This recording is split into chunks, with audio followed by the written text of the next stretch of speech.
Hey everyone, it's Jonathan, and this episode is a special brand new episode of my brand new podcast, The Disney Movie Marathon. If you've already been listening to this podcast for the last 4+ years, you will recognize that title. I've been doing the Disney Movie Marathon since the beginning, but now I'm spinning it off into its own brand new show, on its own brand new podcast feed, with its own brand new YouTube channel. The 2 episodes going up here for Halloween are brand new episodes from this brand new podcast. I thought I would share them here as a Halloween treat and to give you an idea of what you can expect on the new show. If you like these, consider subscribing to the new podcast. Okay, without further ado, let's talk Hocus Pocus with Nicki and Katie. Hey everyone, it's Jonathan and welcome to the first of a 2-part Halloween special on the Disney Movie Marathon. This week and next I'm joined by Katie, Fabrick, and Nicki from Trivial Theater, and we're talking about Hocus Pocus. This week we're talking about the original film from 1993, and next week we'll be talking about the sequel that was just released earlier this month. I had never seen Hocus Pocus before doing this podcast, so I went into this one completely blind, which I think turned out for the best. I guess, first of all, have you guys seen this movie? Because I hadn't seen it before last night. You hadn't? No, I'd never seen this before. Oh, wow. That had to be quite an experience. I'm curious to know your thoughts, because it is one of those movies that, it's one of those that you see as a kid and you go, it kind of, nostalgia is part of the reason that you love it. I kind of wondered about that because I've seen people talk about this movie online. It's like one of those love it or hate it movies. Like, people absolutely love this movie and other people are like, this is so overrated. I can't believe people like this. And I didn't really know what to think. And I think I've come up somewhere in the middle. It definitely feels like, a Christmas Story. I've talked to a lot of people, and if you saw it as a kid or, it's something you grew up with, it has that nostalgia, that love. And if you just kind of saw it as an adult, you're either going to go, or going to say, I don't get it, It kind of reminded me of a Disney Channel movie, except with adult jokes. Like, there are jokes in here that wouldn't fly on the Disney Channel. No pun intended. But would it fly on a vacuum? And I didn't realize it was from 93. Like, for some reason, I was thinking it was like early 2000s. I didn't realize it was from all the way back in 93. Yeah, it definitely has that feel of something that from that era. You've got the kind of like the weird bullies and the slightly, the slightly adult jokes and all of that. Yeah. Yeah. The bullies were terrible. Like, not just terrible people. It was like very cringy. Well, you didn't shave ice into the back of your head as a teenager? No. And miss it out.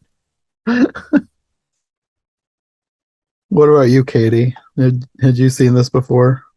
I saw it once a couple years back because I was like, all right, everyone's all about this movie. And I went back and it's fine. Yeah. Yeah. I don't think I ever really planned to watch this movie because it wasn't one I grew up with. I don't know that I even knew it existed when I was a kid. I don't think I'd heard about it until like Twitter, like people talking about it online. Yeah. And it was like, it doesn't really look that interesting. But then when the new one was coming out, I was like, well, I suppose this could make for a good Halloween episode talking about this one, and then we'll do the second one next time. So otherwise, I don't think I would have watched it because it didn't really look, I don't know, it just looked like an old Disney Channel movie, and I didn't really care enough. I mean, honestly, that's kind of what it is, because it was, I think it did go out in theaters, but genuinely, it was of that kind of, that classic Disney Channel era. Mm-hmm. I think the main thing that sets this apart from other movies that would have been on the Disney Channel is that aside from like the kids, it stars 3 adults, and like they're the focus of the movie, even if you're following the kids around. Mm-hmm. And you don't really get that with most Disney Channel movies. They're usually all about the kids and all about the kids' adventures. There's not usually adult focused characters. Yeah. I'm trying to think back to like movies that were like this in like the 80s. So say like Munchie or movies of that nature, or like Garbage Pail Kids, and I know those are terrible examples, but like they're the only ones that come to mind. But I think this is kind of a leftover bit from that era, like at least with the way that the humor rolls, because you go back to those 80s, quote unquote kids movies specifically, and they do not so much the following the adult thing, but it does still have that kind of humor. I was thinking to the witches, and it kind of follows that too. Like we do get a lot of adult kind of stuff going with that to some extent. Yeah, it does feel kind of like a leftover from the 80s, because like even by the 90s, most movies were cleaner for kids. Not that this was like filthy or anything, but they had way too many jokes about being a virgin. It's like, why is that a focal point of this movie? Did you get Goonies vibes off this? Like I kind of got like a Goonies feel. I still haven't seen Goonies. I haven't seen Goonies, but it gives me Goonie vibes from what I have seen of Goonies. Because it's definitely like that kind of like, I don't know, not ultimate evil, but kind of like in Goonies, your main bad guys are a set of robbers that are trying to do stuff. And in this one, you've got like these witches that are, doing their thing. And the only way to stop them is these kids. No one else believes them. It kind of follows in that classic, like, kids have to save the day thing against these evil adults. Yeah. Okay. And the adults won't listen to them when they say, oh, absolutely not. There's creepy adults chasing us all around town. And they're like, no, that doesn't happen. It's the 90s. But that is something that it doesn't happen. I don't know if it happens as much anymore. Like that whole like, oh, we don't believe you because clearly we know our stuff kind of a thing. Yeah, I don't think that's, at least from what I don't watch a ton of kids movies other than like animation. I don't feel like that's a plot point that is used much these days. I think they try and make sure that kids know that they can go to adults if they need help, instead of making adults seem like they don't believe anything kids ever say. I'm sure that exists somewhere, but I don't think it's as prevalent as it used to be. Because you could find that trope in a lot of old movies. Oh, 100%. I mean, that is like one of those classic, and like we said, kind of 80s, 90s, like the parents are just basically useless. One thing I think of now is A Series of Unfortunate Events, which that one like takes that trope up to 11 though, and that's from the books. Like the three kids are like the only smart people around. Like no, not even other kids are as smart as the kids in A Series of Unfortunate Events. So I guess that is one that was a TV series, but they were basically movies. Mm-hmm. Mm-hmm. Well, I guess we can talk about the three main characters: Winifred, Sarah, and Mary, played by Bette Midler, Sarah Jessica Parker, and Kathy Najimy. They were the things that I liked most about the movie. Oh, they were fun. They were very so entertaining. They were just ridiculous. Like a lot of the movie was a little bit boring, especially like following the kids. I thought was just kind of like, I just wanted to go back to the witches because they were ridiculous. Seeing them explore modern day and getting confused by things, and it was funny. The trivia for this was saying that Bette Midler, to get Winifred, she pulled from both Margaret Hamilton's character in Wizard of Oz and Angelica Houston's character in The Witches to get her as inspiration. So, and another thing that kind of surprised me was, for some reason, I didn't realize that they were evil. Like, I don't know why, but I thought that they were like three good witches. I didn't realize that the point of the movie was them coming back and wanting to suck out the essence of children so they could live forever. Even like some of the, and I know we'll kind of get into this, and it is definitely a point of contention among people, but like, at least for the style of humor that I tend to like the little quippy bits that are kind of in there, like if you turn on closed captioning and you catch all the little quips here and there are quite a few really quite clever lines that are kind of hidden throughout. Mm-hmm. Well, I guess we can start into the movie itself. It starts with Well, it starts in the 1600s, and it's following this teenage boy who wakes up and can't find his sister.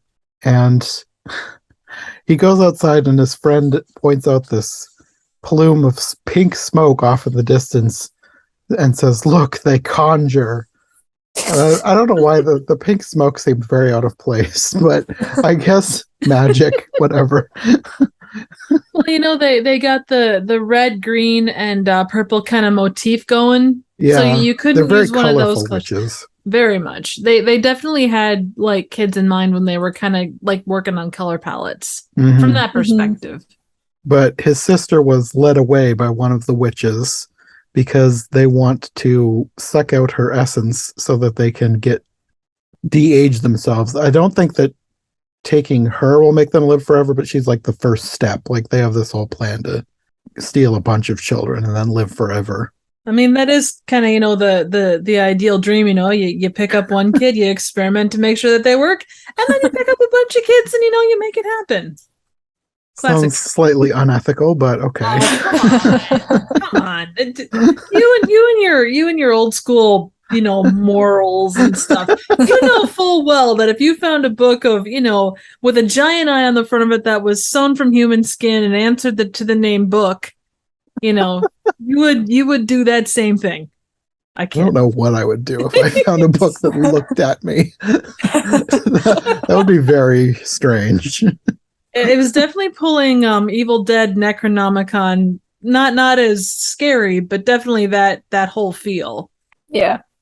Well, this kid goes and he tells his friend to get his father and some of the elders. So they've rounded up a big mob, and he gives chase and ends up falling down this ravine, and he sees his sister being led into the cabin where the witches live. And he's going around spying on them, trying to see what they're doing. And there's a line in here that I do know I've seen somewhere, like probably in like a trailer for Disney Plus or something, where Winnie looks out the window and says, "Oh, look, another glorious morning. Makes me sick." And that cracked me up. I can see why that line has gone on to become somebody's favorite. And there's that one. There's also one later. It's not so much a line, but you see her kind of standing there, and she puts her finger on the side of her face, and she just looks utterly bored with everything. I think I've seen that picture used as a meme. So they're all working on this spell, and they're bickering a lot, and their back and forth is amusing. And he ends up climbing into the house through a window. They're making this potion. Apparently one of the ingredients is a bit of their own tongue, so I'm glad that wasn't more graphic than it was. I could have done without the sound effect. It wasn't even like a gross sound effect, but it was just, I didn't like that. So they're giving this potion to the little girl, but he interrupts them and dumps their potion out. And apparently they have force lightning because Winifred electrocutes him Emperor Palpatine style. Also, I guess the cauldron wasn't hot because they're like full on touching it with their bare hands. That's true. They're just that talented, I mean, it was just on simmer. Yeah. But even though he's dumped out their potion, they still had given the little girl something. So they all start sucking in this glowing force that she's now emitting. And they turn young, and apparently she dies. And as punishment for interfering, the witches turn the boy into a cat. And he's cursed to live forever as a cat, like he can't die now. And at that moment, all the villagers arrive to kill the witches. But before they're hung, they recite this spell that will ensure their return. And you also have a scene here where the cat is trying to get his father to notice him, but he doesn't realize that it's his son, and he shoos him away. Away with you, beast. I felt so bad for him. Is that exactly what he said? It's like, it's a cat. Yeah, but he was a black cat back in the 1600s, like the whole bad luck if he's black. That's true. That kind of ensures that he's alone. He doesn't. He has to live forever, but he has to live forever all by himself. Mm-hmm. So then you cut to 300 years later, And this story is being taught in a school for some reason. I guess it's literally history in this world that there was magical witches, so I guess that makes sense. But I don't know how this teacher knows this story, because she's recalling the story of Thackeray Binks, which is that boy that was turned into a cat. But how did she know? Like, nobody there saw it happen. So I don't know how this story has been passed down through the generations. Well, it takes place there in their town, and they've got the museum and stuff. But his story specifically, Yeah, it could just, I'm sure it's probably a suspension of disbelief thing because teachers are magical. I don't know. Although I guess you do find out later that the cat talks, so maybe he told somebody his story.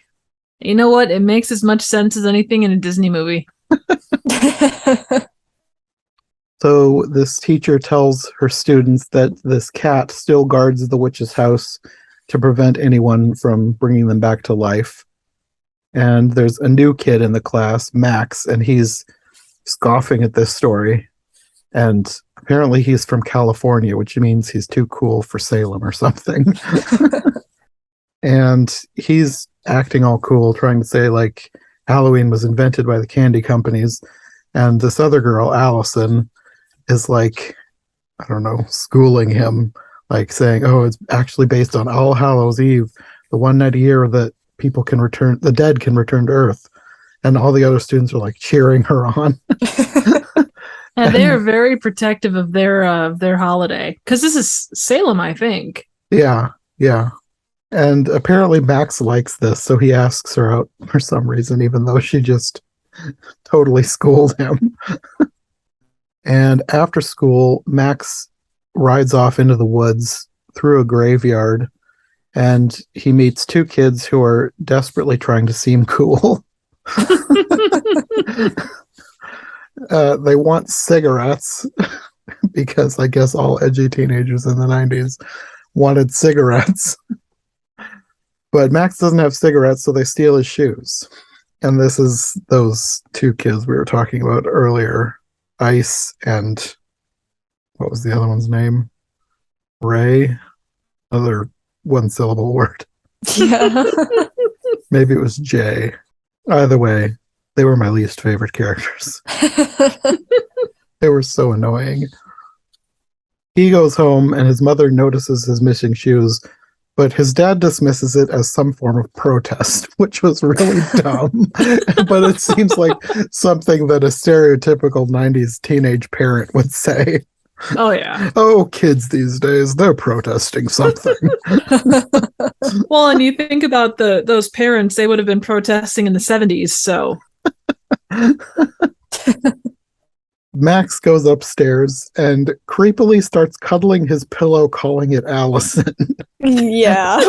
Which was really weird. And then he's interrupted by his little sister Danny, which is even weirder that he would do that when when there's a chance that your little sister could be around. Well, and whose sister hides in the closet? Apparently his. Danny wants Max to take her trick-or-treating, but he refuses and starts playing his drums. And then she screams like the most unholy child scream imaginable. Like, that escalated quickly. Warning for headphone users. Definitely. And you know what? She's the baby of the family. She knows how to get what she wants. Apparently, because it works. The next scene is them actually going trick-or-treating. There's no explanation in between. It was just the scream, and now they're going. But they end up being interrupted by those bullies again, and they demand candy from her, but she's like not afraid, and then talking about her big brother, but he eventually just pays them off and they leave. He's mad at her and she wants to go home, and he tries to make it up to her, and she like instantly forgives him. So she must not have been that mad. They end up going to this very swanky house, and they just go inside for some reason, which I thought was very strange. They like hang a sign outside that said, just walk in, because there's nobody to greet them. They just walk in the door. But there's this giant bowl of full-size candy bars, and they just start raiding the candy bowl. And apparently it's Allison's house. And they have a very awkward conversation that I didn't understand, and I was trying to figure out what they were talking about. And I think that Danny is talking about her boobs because she says yabos. I've never heard that term before, but that's the only contextual clue I could think of. I'm like, what on earth is this scene? Who wrote this? You would be correct. That is, yabos is a interesting way to describe boobs. Yeah. This seemed like something that Harvey Weinstein would put in a movie. Oh, oh my God. I don't think that would make it into a kids movie these days. No, definitely not. Oh no.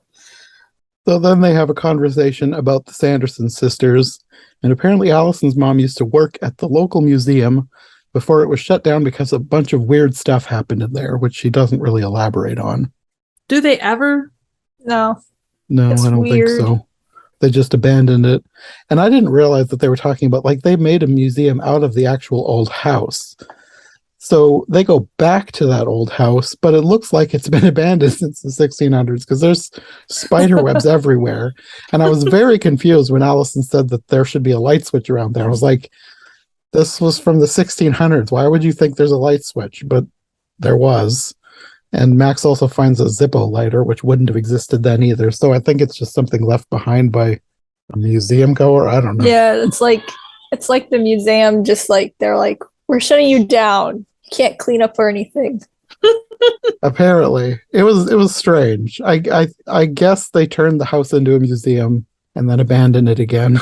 Yeah, we just leave the merchandise in there. It's like the gift shop, get your free lighter. Yeah, there was like it. I did notice later there was like racks set up like with postcards or something. Yeah. There's also a whole thing, and obviously he picked up a Zippo lighter, but there was a lot of Zippo lighters for a museum. Burn your own witch. Was the Zippo lighter like merch? Yeah. I didn't- Guess? That's a strange piece of museum swag. One free lighter, two burn your own witch. Exactly. I like it. You know, it's an untapped market. They should look more into that. I wonder if they did something like that. There's a museum near where I live. It's the Danish immigrant. Oh no, Museum of Danish Immigrants. They changed the name recently. I don't remember what they. It's in a little town called Elkhorn, Iowa, which is near where I live. And I didn't realize that they had actual Danish celebrations, but they had one recently, and we went to the one last year. Sarah and I did. I think it was called like I'm probably going to mispronounce this. Sankt Afton. It's like a solstice celebration, and they actually burnt a witch. It was like Oh a my statue gosh. of a witch. It was an interesting evening. Sounds like it. It was a random, interesting celebration. We talked about going back this year, but we're like, we've done it once. Burned one witch, you burned them all. That is true. It's a nice museum. It was interesting to go, but I don't know. It was just a very random thing to go, and suddenly they're setting up a witch statue and setting it on fire. Well, you know, if it works for like homecoming, you know, with a bonfire and stuff, yeah, why not burn a witch? They didn't have it near like where the main gathering of people was. They should have, and then we could have roasted marshmallows by it. Back on the topic of gift shop lighters, maybe they were trying to pull in the kids because they're always wanting to smoke cigarettes, and they're like, well, we can't sell cigarettes, but we'll sell lighters because that's what all the cool kids want. You never know. Quite possible. I mean, I wanted one of those when I was a kid. I actually have one somewhere. I think I got it for Christmas one year. I think it has a giraffe on it because I love giraffes. Zippos were, I don't know why we wanted Zippos. Maybe other kids were like us and were strange and wanted Zippos, so they put them in the gift shop. I mean, they are cool. You know, they've got that iconic, you know, flip it and go kind of a thing. So Yeah. That's why we wanted them, except I don't know what we were going to use them for. I don't think I ever used it for anything, just to open and look at the fire. It's still a use. Yeah. Anyway, they're exploring this museum / witch's cabin, and the cat is outside watching them. And they find a candle that can apparently raise the dead when lit by a virgin on Halloween night. And that's another thing that they just made way too much of. It was very weird. And Max wants to light this candle, but the cat attacks him before he can do anything. But even though he was just attacked by a cat when he suggests lighting this, he decides to do it anyway. And the entire house starts freaking out. The light bulbs explode and flames come up in their place. And the doors burst open and the witches are back. Winifred wakes up her living book and they start smelling the children and they're searching for them. And Danny jumps up and pretends that she's the one who brought them back. But of course they want to not eat her, but well, maybe they do want to eat her. I don't know. They want to kill her anyway. Either eat her or suck out her life force, whatever they wanted to do with her. Max jumps in to save her, but she has that force lightning again. And so he's down, but Allison jumps out and she's beating them up, and the cat jumps in. They're all fighting. And then Max gets up and says he's going to summon the burning rain of death. And he holds a Zippo lighter up to the sprinkler system, and the witches freak out and flee into the next room where there's not water coming down. Then the cat talks to them, and I'm like, if he could talk, why didn't he talk to his father when his father was shooing him away? Well, looking at the trivia, it says that he couldn't talk until the candle was lit. Oh. But there wasn't anything specific that said that, so yeah. I guess that makes sense, but then it also goes back on my theory earlier that the cat told somebody his story. So then I'm questioning how that teacher knew about the cat again. The amazing power of, I don't know, teachers. Knowledge. Yes, the more you know. That mighty rainbow of the more you know. It's yeah. There you go. That's all I got. The amazing power of because the scriptwriter wanted it to happen. Yes, because movie.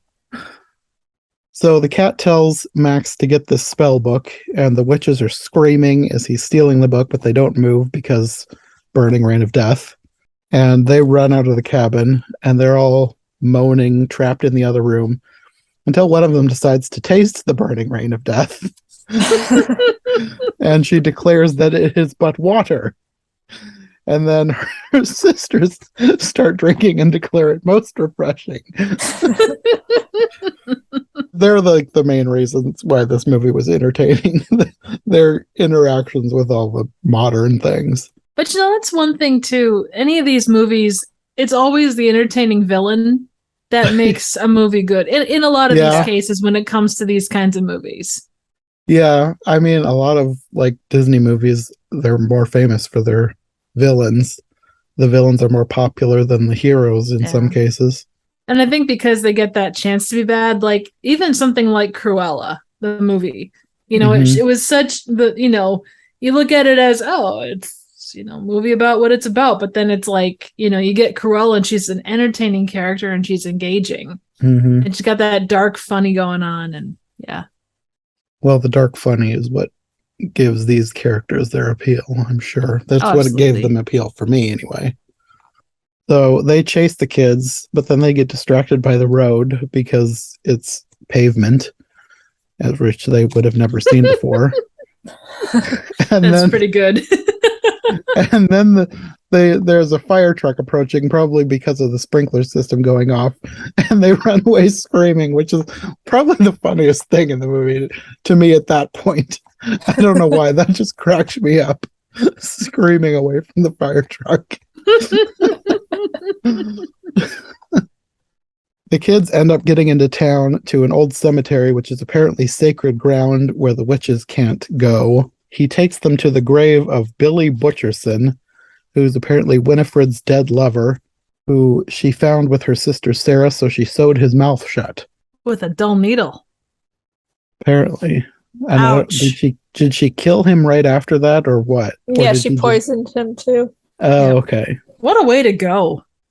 Yeah. So the cat tells them to follow him. He has something else to show them. Then you cut back to the cabin. The firemen are leaving, thinking that they've been tricked by teenagers again, which apparently is a regular occurrence on Halloween. And the witches think that they're witch hunters, which was amusing. That was a fascinating part and it's not the first time you've seen like a duck out of water type of thing, but they did it in a really entertaining and kind of outside the box way with this, I thought. Yeah. Then Winifred tells her sisters that they have until sunup, otherwise they're going to turn back into dust. So they need to get the spell book back because they need to remake that poison that Thackeray, the teenager now cat, had dumped out that night. And if they get that poison back, they can kill a bunch of kids and stay young forever. And her sister Sarah is eating a bunch of spiders through that scene. Which was gross, but it made me laugh anyway. And she's just sitting there, tossing them back as you do. So Thackeray, the cat, brings them to his sister's grave. He tells them his story and says he's been guarding the cabin so that no one would bring the witches back. And they have to keep the spell book safe now. Max tries to burn it, but that doesn't work. And suddenly the witches arrive. And Sarah seems to be hitting on Max, which is also creepy. But she seems to hit on a bunch of people, including the zombie later. So, well, former lover. I mean, oh, that's true. They're both essentially dead. So, I guess so. Yeah. Well, I guess that makes more sense then. They end up running back to the graveyard because apparently the witches can't follow them in there. But Winifred raises up the dead lover, Billy Butcherson, who is now a zombie, and Max knocks his head off, and they all jump into a crypt, which apparently is connected to the sewer for some reason, which I thought was strange. Like, why would the city connect a sewer line to a crypt? Because they really didn't like that person.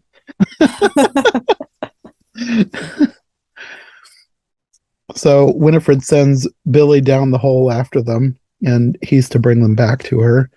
And they go off to start collecting children so they can be ready once they make their potion. And then Mary suggests forming a calming circle, which was funny. But then they're almost hit by a bus. Then you had another weird line, but the around the line was still funny. The driver and Winnie are flirting with each other, and he really misunderstands her desire for children. He ends up offering them a ride, and I loved their interactions with the bus. I thought that was hilarious.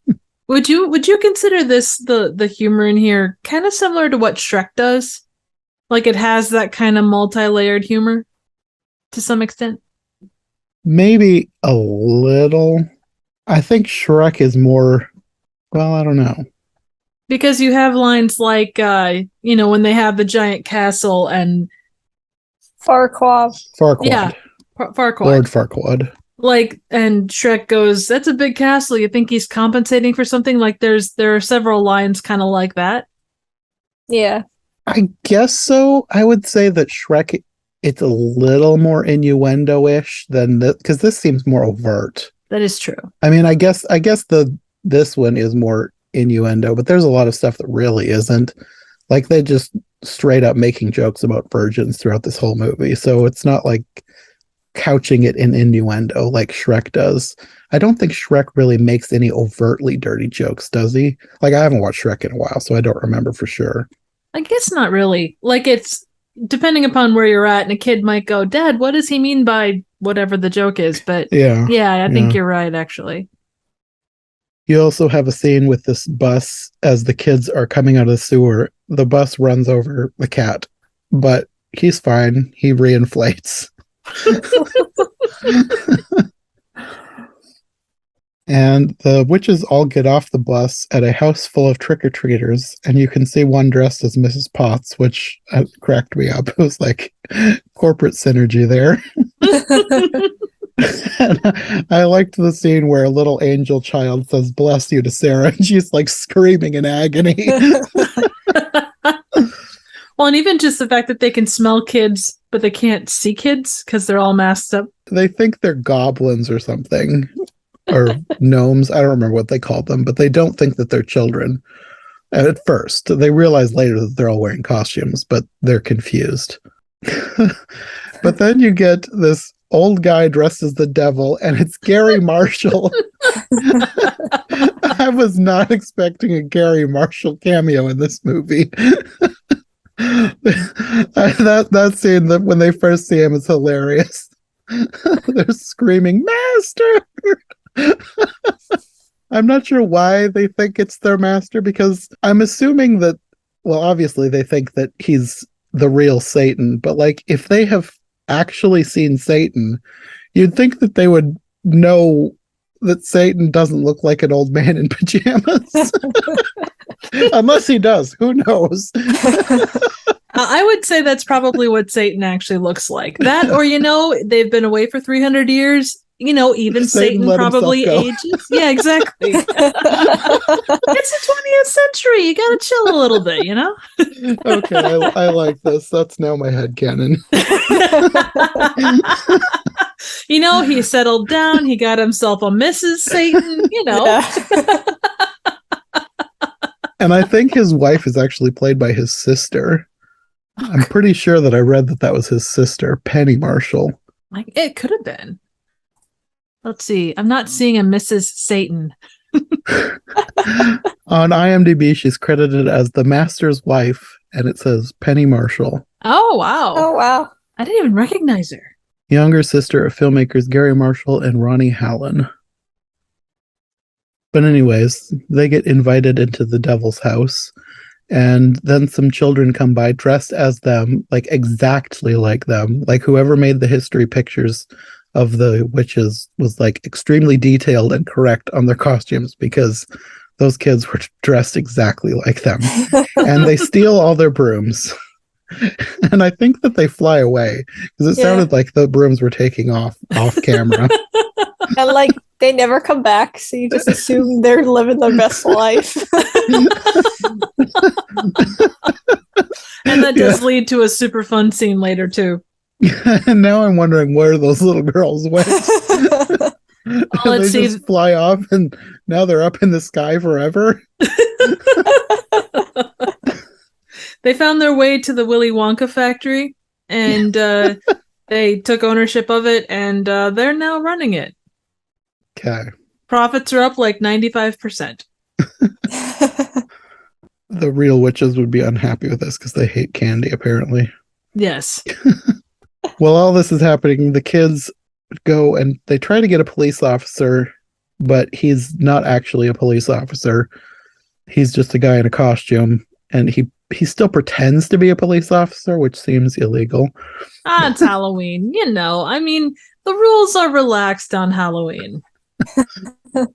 Sure. And the kids eventually go off to find their parents at a party, but of course the parents don't believe them. The witches end up getting kicked out of the house by the master's wife and her little dog, her little devil dog. Oh, that was hilarious. You were so cute. And while the kids are trying to convince their parents, the witches come into the party, and there's another weird scene where Sarah seems to be making out with a teenager. If you can't do it on Halloween, when can you do it? Well, I guess they're undead witches, so the laws I guess they just don't apply to them. Depends on how you depends on how you define, relationships with dead witches. Really. Who knows? I'm sure there would be a lot of legal issues if somebody came back from the dead, even if they weren't magic. Oh yeah, very much so. Anyway, Max is trying to convince the party about the witches. He interrupts the music. Then the witches take it like he's introducing them to the party and start doing a big musical number. So nobody believes them because they think this is all one big elaborate showpiece for this musical number. And in this scene, I thought there were 3 characters that were supposed to be the chorus from Little Shop of Horrors. I didn't know if you noticed them or not. Oh, no, I didn't. Oh my God, that's awesome. Oh. I'm not 100% sure, but I thought so.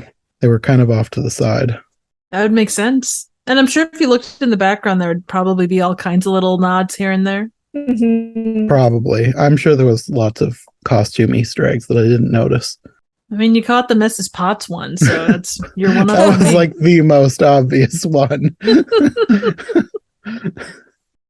So this musical number, I think, is supposed to make the party keep dancing until they die, because nobody stops dancing and the parents never come home until the end of the movie once the spell is broken.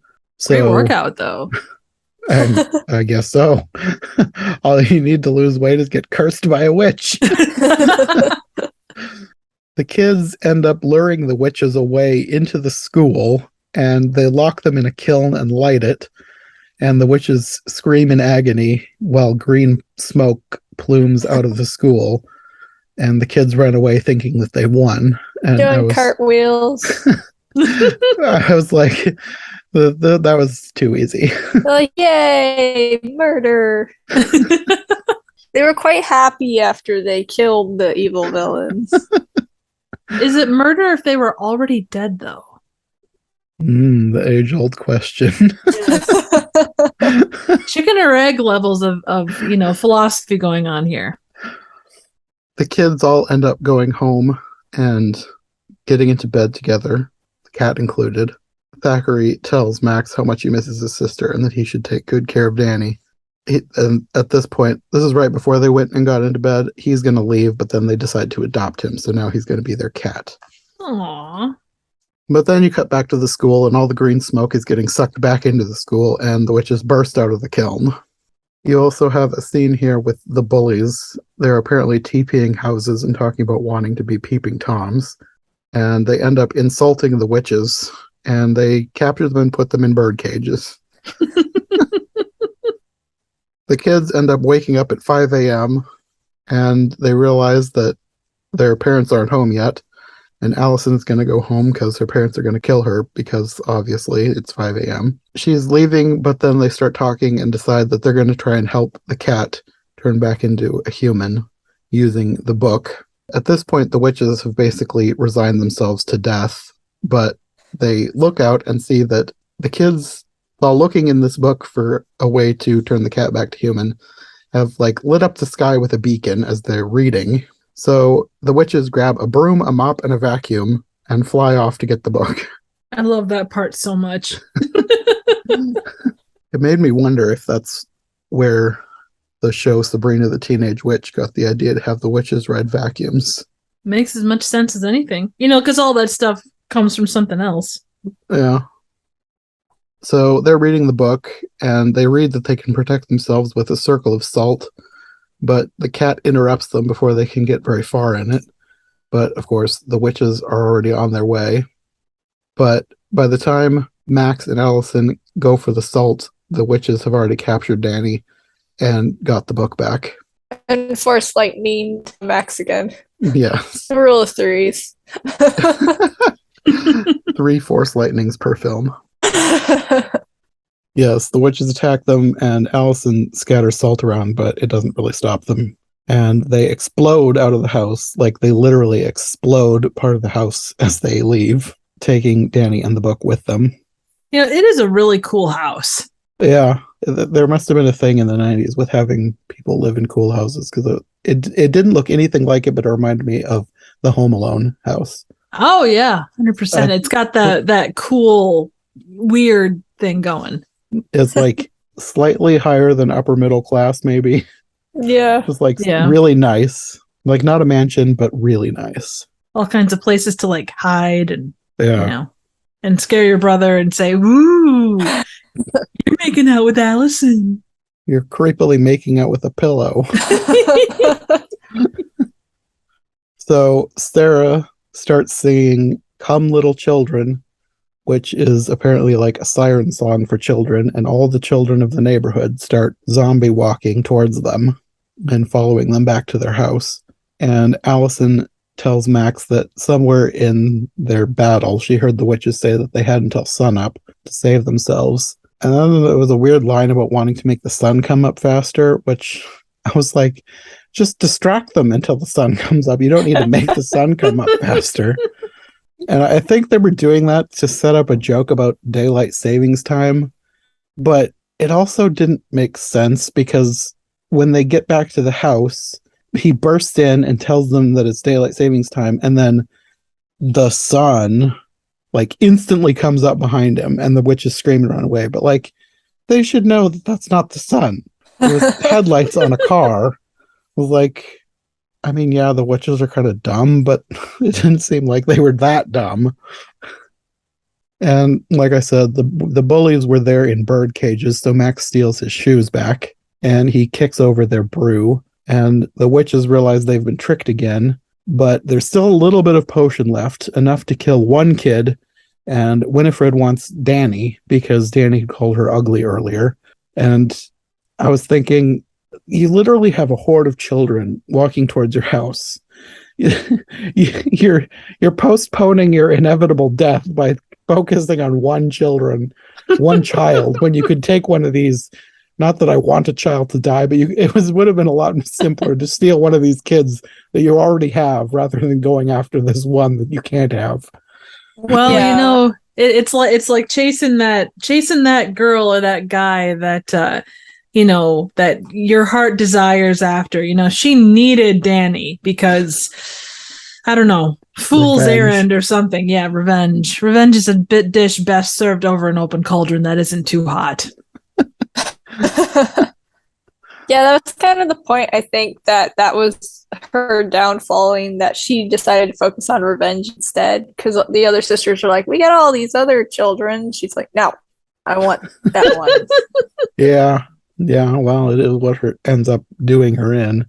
You also have a very weird scene where she's flying after them while they're driving away, and she's telling them to pull over, let me see your driver's permit, are you resisting arrest? And I'm like, how does she know any of these phrases?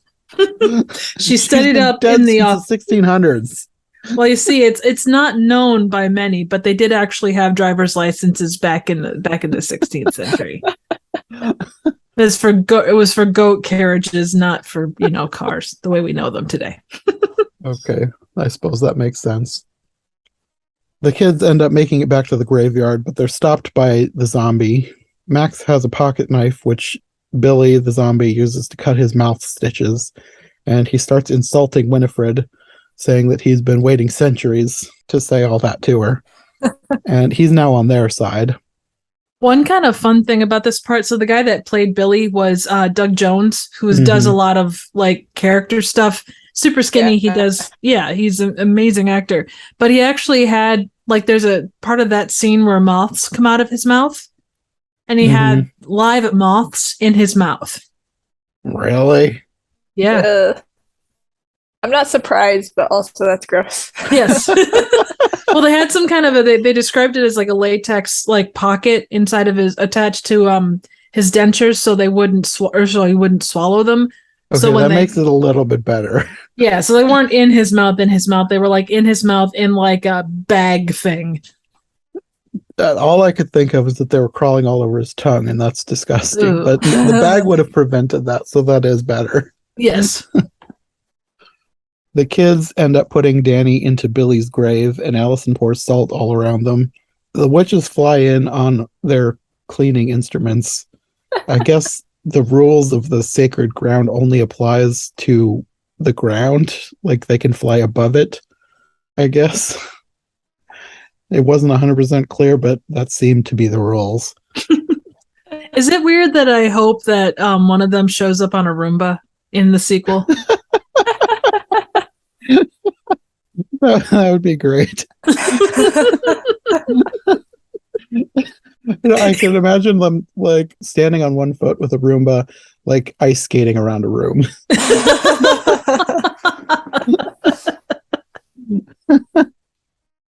The witches eventually do get Danny, but Thackeray attacks Winifred, causing her to drop the potion, which Max catches and drinks to save Danny.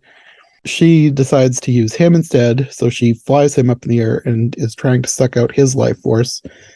They end up falling to the ground, and she almost sucks up his life force or whatever was happening, but then she turns into a statue, So I guess, was that the curse of the sacred ground or something? I wasn't 100% sure what was I would have, going yeah, on with that was the curse of the sacred ground. But then the sun comes up and the other two sisters explode, and then her statue explodes and they're dead again. And they'll never be back again, ever. Until they are. Dag nabbit. So Billy, zombie, goes back to sleep in his coffin, and the cat is dead again, actually, for good, because the spell has been broken, but his ghost of the boy that was the cat, or the boy that was the cat that was the ghost, or whatever he is, he's a ghost human now. So he says that the witches are dead, so his soul is finally free. And then the ghost of his sister appears, and he whispers that he will always be with Danny, and the two of them leave through the cemetery gates and disappear. Aww. And that's the end. Except there's credit scenes, because the cursed party is finally over and their parents are leaving, and the bullies are still in their bird cages, but the book's eye opens up. So I guess maybe that's looking towards the sequel. Chun, chun, I don't know. Chun. But yeah, the bullies are still in the cages, so are they just going to leave them there to die? I'd be okay with that. Just in the second movie, you see the house again, and there's two skeletons. even though that's really morbid, I kind of want that to be something that happens. Well, that's just rude. Well, I don't like the characters, so I don't want them to come back. But having two Fine. skeletons in the bird cages would be hilariously dark. And you know what actually did them in? It wasn't hunger, it wasn't thirst. It was the fact that the one guy got cold feet because he lost his shit. And the other guy just died of cringe. That is a deadly way to go. Yes. So that's Hocus Pocus. It was better than I thought it was going to be. It wasn't amazing or anything. It had a lot of very cringy stuff in it, but I was entertained, especially by the witches. And here's the question. Is it cringe looking at it from 2020, or was it just cringe generally? I'm just curious your perspective on that. I think all the creepy sexual humor is cringe looking back from 2020. I don't know that it would have been considered cringe then. I think the bullies would have been considered cringe no matter when they were. True. Very true. Well, yeah, I think that a lot of the humor just didn't age well, and that's why that part isn't good. But the humor with the witches and interacting with modern day stuff, that aged fine. That was hilarious. I still very much enjoy this one, but I kind of grew up with it too. So, there's, again, we talked about it, but it's kind of that nostalgia thing. I'm not going to say it's a great movie because it really isn't. Yeah. But it's one of those that I watch every kind of spooky season because it's just tradition. It's like I watch Arsenic and Old Lace from the 40s. It's kind of that same, it's on my docket of things that just Halloween isn't right or isn't complete until that happens. Yeah. I don't know that this will go into my regular rewatch schedule. Not that I have a regular rewatch schedule, but I don't see this one being one I come back to very often. But if I did watch it again, I think I would find it funny. I think it's funny enough that it could warrant a rewatch. I wouldn't rewatch it with everybody. I wouldn't recommend it to everybody, especially with some of the humor. But just for me, the witches were funny enough that I would watch them again. How about you, Katie? Yeah, it's a movie I'd probably revisit every so often, but I feel like it's a movie you have to have a nostalgic attachment to, and I just don't have that. I had fun with it though. I enjoyed it more on my second watch than the first, just because everyone was telling me how amazing it was, so I had lower expectations. The second time around, I was like, oh, I remember not enjoying this movie very much. But when I watched it again, I was like, oh, it's not as bad as I remember, just because I was kind of disappointed the first time I watched it. Yeah, I think low expectations does help, because I went in thinking it was going to be terrible. Because I figured, with everybody saying how amazing it was, but then you also had people talking about how terrible it was. I figured that the people talking about how amazing it was probably were looking at it with nostalgia goggles, and they probably were overhyping it in their mind because of nostalgia. So I figured with me having no nostalgia, not even knowing about the movie when I was a kid, like I literally had no idea this movie existed till a few years ago. I figured there's no way that I could enjoy it as much as they did. Yeah. And I don't think I did enjoy it as much as they did, but I enjoyed it more than I thought I would. Yeah. And I think with movies like this, that is kind of a good middle ground. Mm-hmm. On the whole virgin humor, do you think that was kind of like an inside joke about like how horror movies, like it kind of almost felt like it was spoofing off horror movies at some point, and especially like how the villains always kill like really like teenagers and all they really care about is like sex and stuff. Do you think that was like a backwards like reversal of on this movie?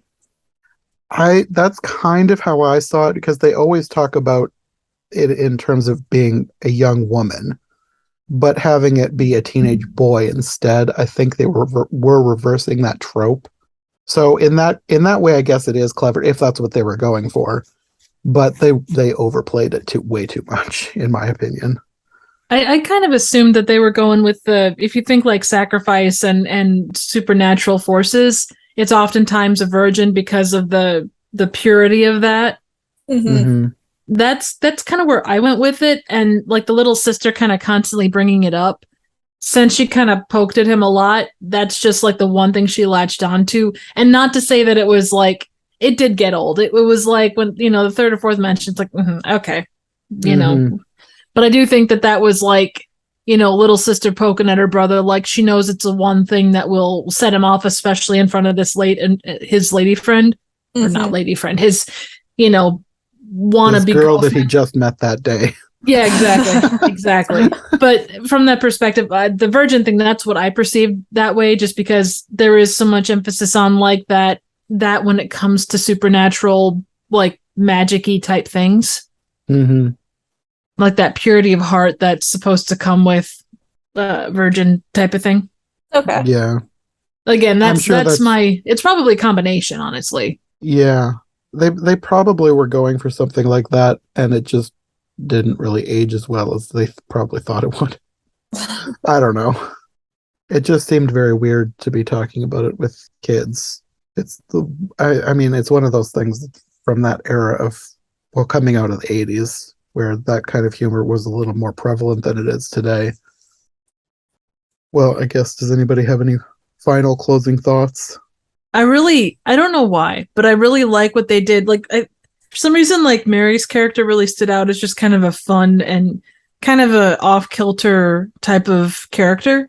And I'll tell you, and I didn't look her up from 93, but oh my God, like at least by the headshot that they use on IMDb, man, she is gorgeous. Yeah. I saw that. I was like, she really looks nothing like her witch character. No.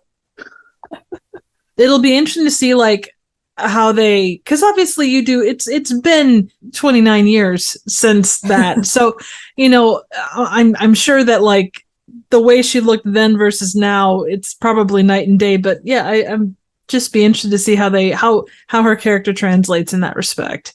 Because by and large, Bette Midler is still Bette Midler looking, and Sarah Jessica Parker is still very Sarah Jessica Parker looking. Mm-hmm. I just opened her IMDb page. I don't know why this didn't click for me before. She's Sister Mary Patrick in Sister Act. Oh, nice. I guess it's because of all her witch makeup that it didn't register. I love Sister Act. Oh yeah. That's like one of the only things that I actually watched when I was in the hospital with COVID. Oh my goodness. And she's a fun character. I flipped through the channels, but the only one I stuck with for one day was Sister Act. For the rest of that was just on my phone. I am quite curious to see how they translate this kind of movie into a movie for nowadays with the sequel. Yeah. I'm wondering that too. I have a feeling they're not going to be talking about virgins very much, if at all. Not.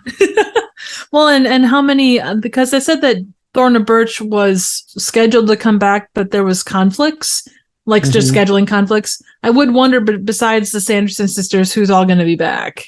From what I read, only the Sanderson sisters and Doug Jones as Billy Butcherson. Those are the only 4 returning characters. That would make sense, because even to bring back like Max and obviously Allison, they at that time at least they were together, but to bring them back, like that whole like multi-generational thing, it's been done so much. Yeah, it makes more sense to have them come back and like focus on some new kids. Yeah. As long as it's fun, that's, and from what I had heard, it follows very much in the spirit of the original. Okay. But, that's early things. It's not like well, I guess it is out now, but, it's so subjective with people anymore. Yeah. With the second one, I've heard pretty much the same as the first one. Very mixed reviews, like people loving it, people hating it.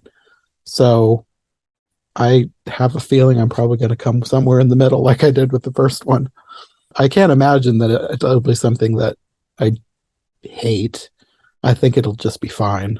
I'm hoping that it'll be more funny, confusing things in modern day with the witches, because that's my favorite thing about the first one, just having them be so confused by technology and things. And that is one of that fish out of water thing is something that across the board, like, it is kind of that funny, because we all deal with it in one way, shape, or form, whether it's older tech or newer tech. And so. Well, I guess we probably can close this one here. We will be back next week to talk about the sequel, find out how well it stands up to the original. You guys want to let people know where they can find you in the meantime? Katie? Yeah, you can find me at Katie Draws Things on Twitter and Instagram, where I definitely draw things. So, woohoo! And your stuff is super adorable. Thank you. I am updating more often, so I am starting to draw things. You're picking it back up, but not after 25 years. Yeah. Or 30 years or whatever it is. So. And what about you, Nicki? You can find me on YouTube at Trivial Theater. You can also find me on Twitter at Trivial Theater. And I do quite a wide array of random, obscure, and straight up bad movie reviews. Okay. And they're very funny. Oh, well, thank you. And they introduce you to movies that you probably otherwise would have no idea exist. I do what I can, but I don't know if my channel is as funny as a Sanderson sister on a Roomba, but I strive. Okay, well, until next week. Yep. Adios! Thanks for listening to this episode of the Disney Movie Marathon. If you like what you've heard, make sure to subscribe on your preferred podcast platform or to our YouTube channel. Make sure to follow my co-hosts as well. Any relevant links will be in the description for easy access. We'll be back soon with another brand new episode, so thanks for listening, and we'll see you next time.